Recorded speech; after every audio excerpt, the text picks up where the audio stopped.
Welcome to my English channel, English Grammar Abdul Salam. My dear viewers, it's very nice to think about the formation of a sentence, and the formation of sentence depends on the basic part of a sentence, and that is tense. Tense is called the mother of English language. So, I have already discussed a lot of points about tense, but today I am going to discuss about past continuous and past perfect, which are very, very important. Please follow the videos. The first one is past continuous.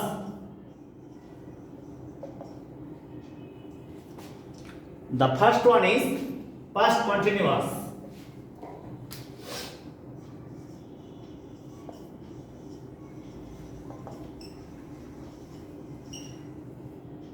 Okay. So it is very important to think that when some action or something was happening in the past is called past indefinite tense. Look at it. সে একটি কবিতা পড়তেছিল। সে একটি কবিতা পড়তেছিল, তেছিল। আমরা একটা মজার ব্যাপার খেয়াল করব, যখন আমরা প্রেজেন্ট কন্টিনিউয়াস টেন্সের কথা বলেছিলাম তখন কিন্তু বলেছিলাম পড়তেছে, আর যখন পাস্ট কন্টিনিউয়াস টেন্সের কথা বলছি তখন বলছি পড়তেছিল। তার অর্থ এটা দেখে আমরা সহজে বুঝতে পারছি যে বাংলা ক্রিয়া শেষে তেছিল, তেছিলে, তেছিলেন চিহ্ন থাকে, তেছিলেন চিহ্ন থাকে। খুবই মজার ব্যাপার, এইসব ভাবলে খুব ভালো লাগে যে সামান্য কিছু বিষয় অনুধাবন করে কিছু পয়েন্ট মনে রেখে কত সুন্দর করে সেন্টেন্স তৈরি করা যায় এবং স্পিকিংটাকে ডেভেলপ করা যায়, রাইটিংটাকে ডেভেলপ করা যায়।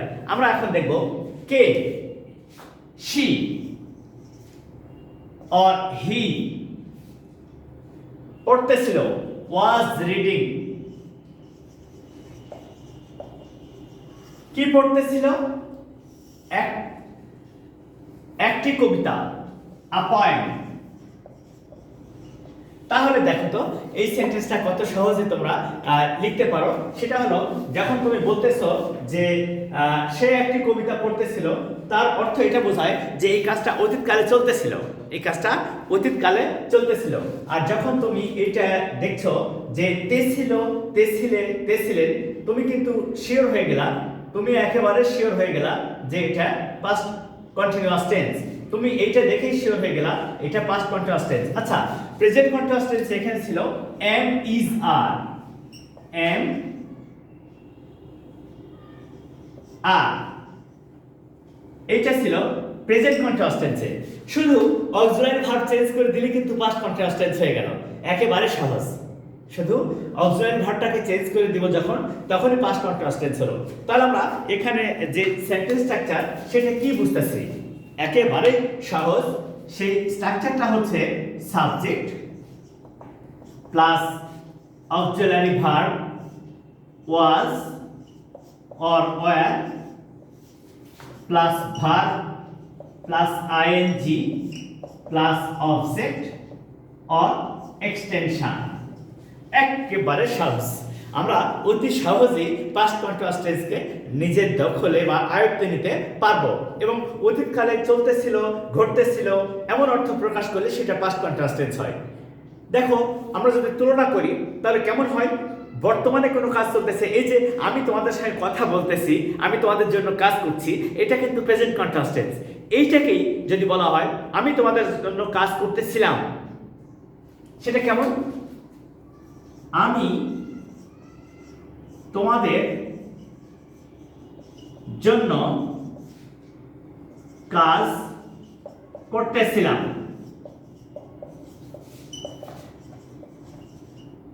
দেখো তেছিলাম, আর যদি প্রেজেন্ট টেন্সে হতো তাহলে এটা হতো করতেছি, তাহলে হতো করতেছি। তাহলে এখানে বলতো আমি তোমাদের জন্য কাজ করতেছি, আর এখানে বলছে কাজ করতেছিলাম। তাহলে কত সহজে বুঝতে পারি। তাহলে এই স্ট্রাকচারটা কিন্তু একই স্ট্রাকচার। কে, আমি, আই, করতেছিলাম ওয়াজ, কাজ করতেছিলাম I was working, I was working, তোমাদের জন্য ফর ইউ, ফর ইউ। তাহলে এটা আমাদের পাস্ট কন্টিনিউয়াস টেন্স হলো। আমরা কিন্তু একেবারে সহজে পাস্ট কন্টিনিউয়াস টেন্সটাকে তুলে ধরতে পারছি। তাহলে ফাইনালি আমরা কি বলতে পারি? আমরা বলতে পারি যে অতীতকালে কোনো কাজ চলতেছিল, ঘটতেছিল, এরূপ অর্থে পাস্ট কন্টিনিউয়াস টেন্স হয়। অতীতকালে কোনো কাজ চলতেছিল, ঘটতেছিল, এরূপ অর্থে পাস্ট কন্টিনিউয়াস টেন্স হয়। এবং এখানে খেয়াল করে দেখো যে বাংলাতে শেষে তেছিল, তেছিলে, তেছিলেন চিহ্ন থাকে। সেই সূত্র অনুযায়ী তেছিল, তেছিলাম এই চিহ্নগুলো আছে। তাহলে আমরা বুঝলাম এটা সহজেই পাস্ট কন্টিনিউয়াস টেন্স। আচ্ছা, এই পাস্ট কন্টিনিউয়াস টেন্সকে আমরা যখন নেগেটিভ করব, তখন কিন্তু কনভার্সনের নিয়ম অনুযায়ী এটা হবে নেগেটিভ। যদি করি কনভার্সনের নিয়ম অনুযায়ী, তাহলে হবে I was not working, I was not working for you, I was not working for you। এটা কনভার্সন অফ সেন্টেন্স, অর্থাৎ অর্থ চেঞ্জ করে কিন্তু নেগেটিভ তোমরা করছো। আর যদি এটাকে আমরা ট্রান্সফরমেশন অফ সেন্টেন্স করি, তাহলে কিন্তু ভিন্ন হবে। সেটা কি? সেটা ইন্টারোগেটিভ নেগেটিভ হবে। সেটা হবে ইন্টারোগেটিভ নেগেটিভ। সেটা কেমন?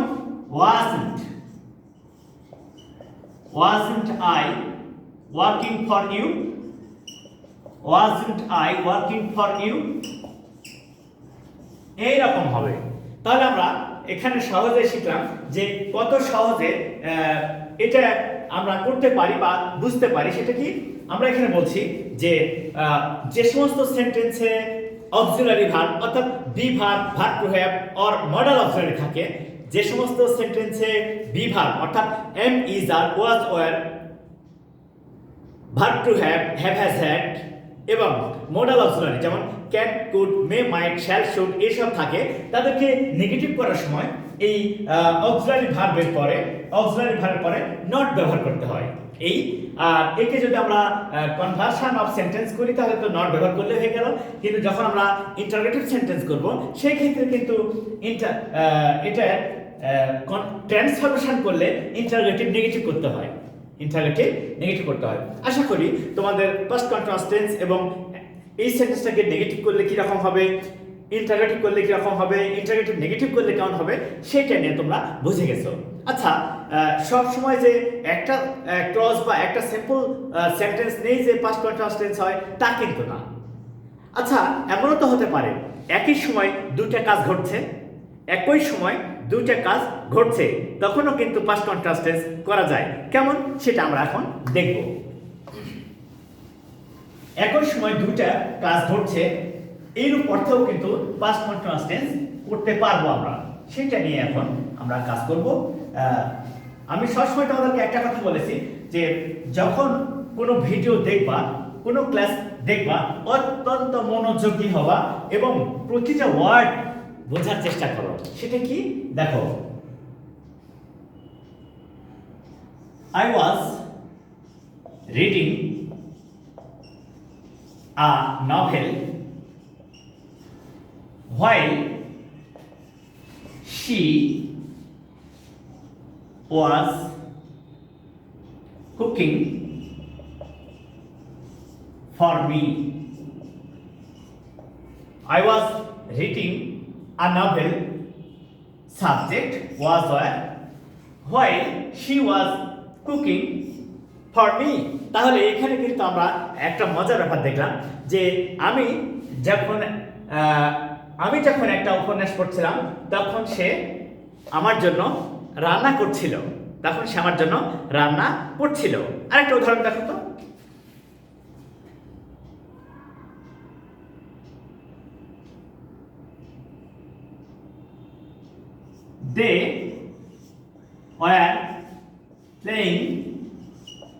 They were playing football in the field while I was playing cricket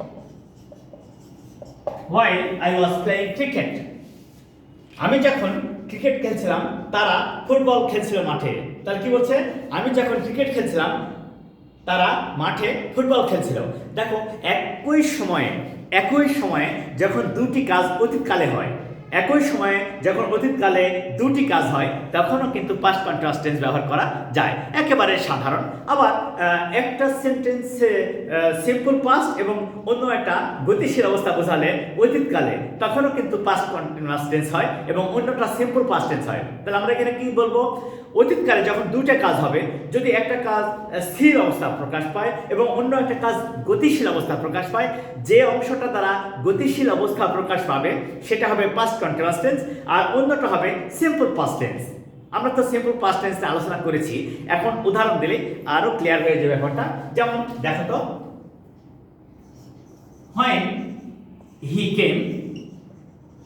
when he came I was standing by the window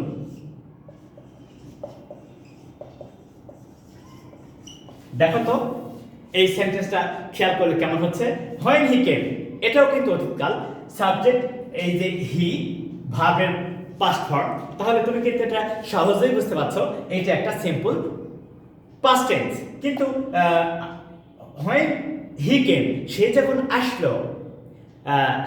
আসলো আমি জানলার পাশে দাঁড়িয়েছিলাম I was standing by the window তাহলে এখানে দেখো এটা কিন্তু চলমান সে আসলো এটাও অতীতকাল আবার অতীতকালে আমি জানলার পাশে দাঁড়িয়েছিলাম সেটাও কিন্তু পাস্ট কন্টিনিউয়াস টেন্স তাহলে আমরা এখানে শিখলাম যে অতীতকালে যদি দুইটা কাজই চলমান হয় তাও পাস্ট কন্টিনিউয়াস টেন্স ব্যবহার করা যায় অতীতকালে দুটি কাজই চলমান সেই ক্ষেত্রেও পাস্ট কন্টিনিউয়াস টেন্স হচ্ছে আবার অতীতকালে একটা কাজ ঘটেছিল কিন্তু আরেকটা কাজ চলমান ছিল সেই ক্ষেত্রেও পাস্ট কন্টিনিউয়াস টেন্স হয় আসলে সহজেই এই সব কিছু করা যায় এবারে আমরা আরেকটা বিষয় নিয়ে উদাহরণ দেব যেটা আমরা এর আগে বলেছিলাম যেটা ওই ধরনের পাস্ট ইন্ডিকেটিং অ্যাডভার্ব উল্লেখ থাকলে পাস্ট ইনডিফিনিট টেন্স হয় কিন্তু না ও পাস্ট টেন্সের পাস্ট ইন্ডিকেটিং অ্যাডভার্ব উল্লেখ থাকলেও সেই কাজটা যদি গতিশীল অবস্থা বোঝায় তাহলেও কিন্তু পাস্ট কন্টিনিউয়াস টেন্স ব্যবহার করা যায় সেটা কিভাবে হয় দেখো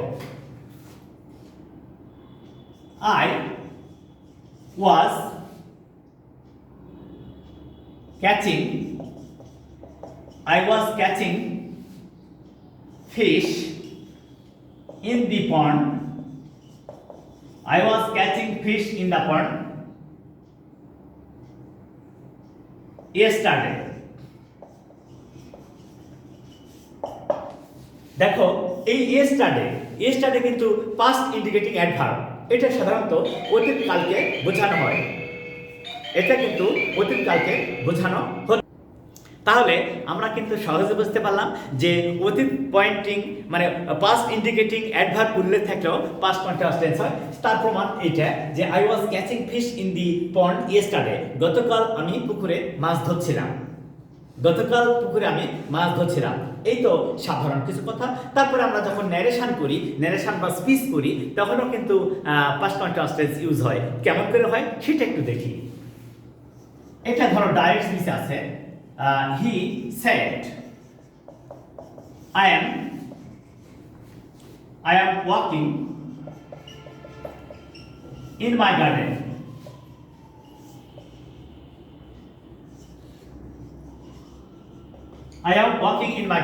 তোমরা যারা বিষয়টা বুঝো তারা দেখো যে এটা সিম্পল পাস্ট টেন্স এটা কিন্তু প্রেজেন্ট কন্টিনিউয়াস টেন্স তাই না এটাকে যদি আমরা ইনডাইরেক্ট ন্যারেশন করি তাহলে কিন্তু সহজেই এটা পাস্ট কন্টিনিউয়াস টেন্সে যায় কিভাবে হয় দেখো তো এটাকে যখন আমরা ইনডাইরেক্ট ন্যারেশন করব তখন হচ্ছে he said that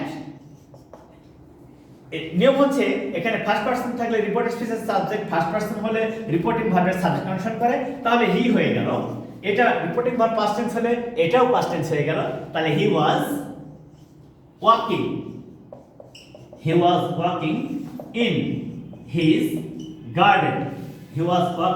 in his garden আশা করি তোমাদের এই বিষয় নিয়ে আর কোনো সমস্যা থাকলো না। এরপরে ছোট্ট একটা বিষয় নিয়ে আমরা আলোচনা করব, সেটা পাস্ট পারফেক্ট টেন্স, যেটা খুবই কম ব্যবহার করা হয়, তারপরেও আমরা আলোচনা করব। এবারে আমরা আলোচনা করব পাস্ট পারফেক্ট টেন্স নিয়ে।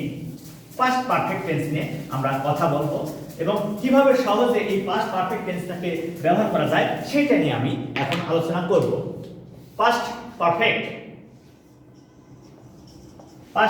টেন্স। দেখো তোমরা এটা কত সহজে করা যাচ্ছে। বলছে সে 80 বার পূর্বে আমি একটি ছবি এঁকেছিলাম।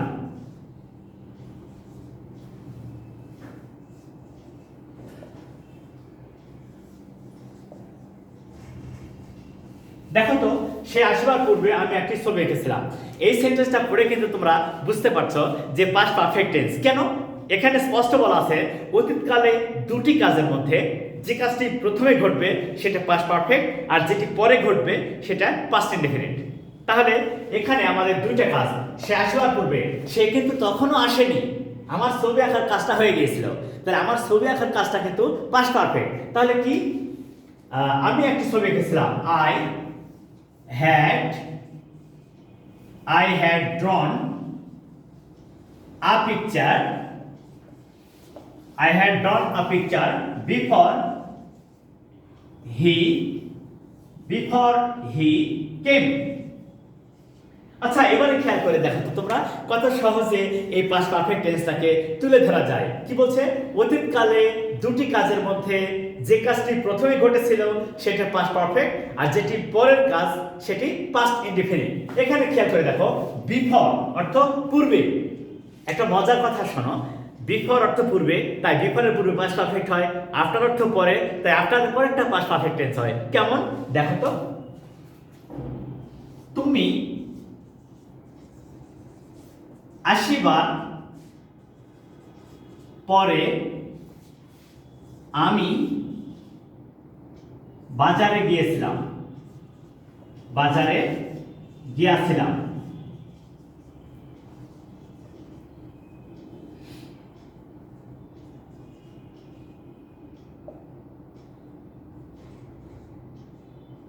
তুমি 80 বার পরে আমি বাজারে গেছিলাম।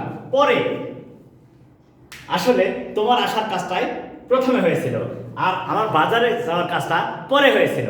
তাহলে কি হচ্ছে? আমি বাজারে গেছিলাম। I went to market after you had come. দেখো তো, এই যে আফটার বিফোর, তাহলে আমরা কি শিখলাম? বিফোর অর্থ পূর্বে, তাই বিফোরের পূর্বে পাস্ট পারফেক্ট। আফটার অর্থ পরে, তাই আফটারের পরেরটা পাস্ট পারফেক্ট। তাহলে এই যে সিম্পল পাস্ট এবং পাস্ট পারফেক্টের মধ্যে পার্থক্য কি? সিম্পল পাস্ট হচ্ছে সাবজেক্ট প্লাস ভার্বের পাস্ট ফর্ম, আর past perfect subject plus had plus ভার্বের past participle form plus extension or object. তাহলে আমরা কি শিখলাম? আমরা শিখলাম যে অতীতকালে দুটি কাজের মধ্যে যে কাজটি অপেক্ষাকৃত প্রথমে ঘটে সেটা পাস্ট পারফেক্ট, আর যেটি পরে ঘটে সেটি পাস্ট ইনডেফিনিট। আশা করি তোমরা সহজে বুঝতে পারছো যে একটা পাস্ট পারফেক্ট টেন্সের নতুন কোনো ঘটনা নেই, ঘটনা একটাই, সেটা দুটি অতীতকালের কাজ সংঘটিত হবে। এই দুটি কাজের মধ্যে যেটি প্রথমে ঘটবে তা হবে পাস্ট পারফেক্ট, আর পরেরটা সিম্পল পাস্ট। যেহেতু আমরা সিম্পল পাস্ট নিয়ে কথা বলেছি, নতুনভাবে বলার কিছু নেই। সেটা হলো সিম্পল পাস্ট অর্থ হচ্ছে সাবজেক্ট প্লাস ভার্বের past form plus extension. Simple past কি? সাবজেক্ট প্লাস ভার্বের পাস্ট ফর্ম প্লাস এক্সটেনশন। আসলে পাস্ট পারফেক্টটা কি? এই তো সহজ, subject plus auxiliary verb had, আর ভার্বের পাস্ট পার্টিসিপল ফর্ম। এইভাবে আমরা পাস্ট পারফেক্ট টেন্স গঠন করতে পারবো। Okay, thank you my dear viewers that you have given me time to follow my videos. Please, I would like to request you, if you like my videos, please like it, share it and subscribe it, and please share it to your friends. Thank you all.